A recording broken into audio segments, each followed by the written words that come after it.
They can't be gone! Obiageli screamed, her voice shattering the tranquil afternoon like a clap of thunder on a clear day. The women gathered around her, their whispers like a chorus of mournful wind through the seas. The sun hung low in the sky over the small village of Asun, casting long shadows across the red earth. The village was alive with the sounds of evening preparations, but Obiageli was deaf to it all. The news had struck her like a bolt of lightning, and she stood frozen in the middle of the village square, her heart pounding in her chest. Ezekiel was the boy she had grown up with, the one whose laughter was a constant melody in her life. The boy who had helped her climb the mango tree behind her house and taught her how to fish in the river. He had suddenly died, leaving a gaping hole in her heart. The river had always been a place of solace for Obiageli, a sanctuary where she could escape the demands of village life. She first met Ezekiel there on a bright morning when the sun was a golden orb hanging in the sky. Obiageli had been sitting on the river bank, her feet dangling in the cool water, when a rustling in the bushes startled her. She turned to see a boy about her age, grinning sheepishly as he emerged from the underbrush, his clothes covered in dust and his hair a wild mess. "Are you spying on me?" Obiageli asked, pretending to be annoyed, but unable to suppress her smile. "Spying? No way! I just came to rescue a damsel in distress. You never know when a crocodile might sneak up on you." Obiageli rolled her eyes, amused by his playful arrogance. "And how do you plan to save me without a sword?" Ezekiel picked up a sturdy stick and started pretending as if it was a sword. "With this blade, of course. No crocodile stands a chance against me." Their laughter mingled with the sound of the flowing river, and from that day on, they were inseparable. They spent countless hours exploring the lush forests, inventing games, and sharing dreams. Ezekiel was a master storyteller, and Obiageli loved listening to his tales, which were always full of adventure and daring events. They discovered secret hideaways in the forest, collected shiny pebbles from the river, and dared each other to climb the tallest trees. Their connection was undeniable, and together they turned the mundane into magic. Now, as she sat by the river once more, her heart heavy with grief, Obiageli understood the depth of her love for Ezekiel. It was a love that had grown quietly, unnoticed, until it was too late to express it fully. And as the memory of their times together washed over her like the gentle waves of the river, Obiageli knew that her life would never be the same without him. It was the season of the river festival, a time when the villagers were reminded of their deep connection to the water that sustained their lives. But this year, the festival had taken a somber tone, as it was known as a time where the river gods were hungry for offerings. No one was to swim in the river until the festival was over. The morning of the festival dawned bright and clear, the air filled with anticipation. Obiageli and Ezekiel were sitting together beneath the shade of a mango tree, their conversation light and easy. "You know, I can't believe the town crier is going to make such a fuss about the river gods again," Ezekiel said, rolling his eyes. "I swear, if I had a naira for every time they said the river was dangerous." "You'll be rich enough to build your own river," Obiageli laughed, nudging him playfully.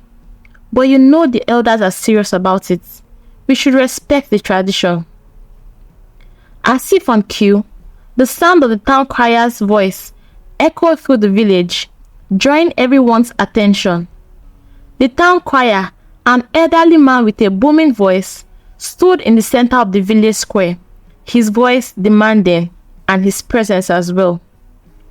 After he was done with his announcements, the villagers murmured among themselves, some nodding in solemn agreement, while others exchanged glances. Ezekiel shook his head, a roused smile playing on his lips. "See, just like I said, all drama and no substance," he whispered to Obiageli. As the crowd dispersed, Obiageli turned to Ezekiel, her expression very serious. "Ezekiel, please promise me you won't go swimming today. It's not worth the risk." Ezekiel laughed, waving off her concern. "You worry too much, Obiageli. The river gods have nothing on me." Later that afternoon, Obiageli watched from a distance as Ezekiel walked towards the river, his usual confidence in every step. A pang of unease tightened in her chest. She knew Emeka's stubbornness all too well, and the thought of him tempting fate made her anxious. Determined to not let him do anything stupid, she hurried outside and caught up with him just as he reached the river bank.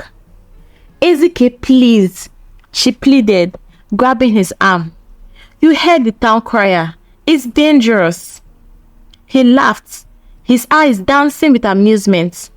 "Obiageli, it's just water. What's the worst that could happen?" "Plenty could happen," she insisted. "I'll stay with you to make sure you don't do anything reckless." He sighed, shaking his head affectionately. "Fine, you win, but I can't promise I won't dip my toes in." And so they sat by the river, the sun casting golden hues over the water surface. Despite her earlier anxiety, Obiageli found herself relaxing in Emeka's presence. They talked about everything and nothing, sharing stories and dreams as they always had. But as the sun began to set, a sense of foreboding crept over her. "I think it's time we head back," Obiageli said, glancing at the darkening sky. "The river can wait until after the festival." Ezekiel sighed dramatically, but nodded. "All right, you win. Let's go." As they turned to leave, a sudden splash caught their attention. Obiageli turned around to see a figure struggling in the water. A young boy who had wandered too close to the river's edge. Without hesitation, Ezekiel sprang into action, his instincts taking over. "Stay here," he shouted, diving into the water. Obiageli watched in shock as Ezekiel fought against the current, his strong strokes propelling him towards the boy. Her heart raced as she prayed for their safety, her mind a whirlwind of fear and hope. Ezekiel reached the boy and managed to push him towards the shore, where villagers had gathered to pull him to safety. But as Ezekiel turned to swim back, the river's power intensified, the water turning him around like a living thing. "Ezekiel!" Obiageli screamed, rushing to the water's edge. But it was too late. The currents dragged him under, his head disappearing beneath the surface. The villagers watched helplessly as the river claimed him, their cries echoing in the air. Obiageli fell to her knees, tears streaming down her face, as the realization of her worst fears settled over her like a heavy shroud. The river, once a source of life and joy, had taken Ezekiel from her. The gods had claimed their offering, and Obiageli was left with nothing but memories and an aching void where her heart had once been. The village was shrouded in sorrow. The loss of Ezekiel felt keenly by all who knew him. The once vibrant festival was now a time of mourning. the air heavy with grief and regrets. Obiageli moved through the days like a ghost, her laughter and light dimmed by the weight of her loss. She avoided the river, unable to face the place that had taken her most happiest memories and taken her greatest tragedy. Her friends and family tried to console her, but their words were hollow echoes, unable to reach the depths of her despair. Ezekiel's absence was a constant ache, a reminder of the love she had never fully realized until it was too late.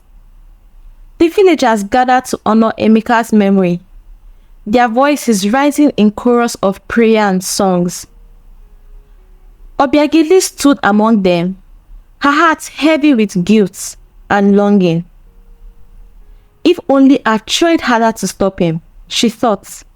If only I'd been braver. But as the days passed, Obiageli realized that Ezekiel's spirit lived on in the memories they had shared and the lives he had touched.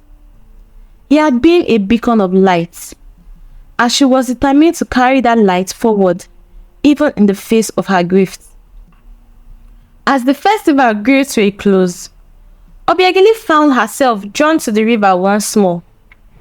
The sun dipped below the horizon, casting a golden glow over the water's surface. She stood at the river bank, her heart heavy with sorrow and love. The river, once a place of joy, was now a sacred reminder of all she had lost. Kneeling by the water, Obiageli whispered a prayer to the river gods. Please, watch over him. Keep him safe, I beg you. In that moment, Obiageli felt a sense of peace, a glimmer of hope that Ezekiel's spirit will always be with her. She stood up, her heart a little lighter, and she turned to leave. As she walked away, the river whispered a promise of healing, a reminder that life continued, even in the face of loss. Obiageli knew that she would carry Ezekiel's memory with her, a guiding light in the darkest of times.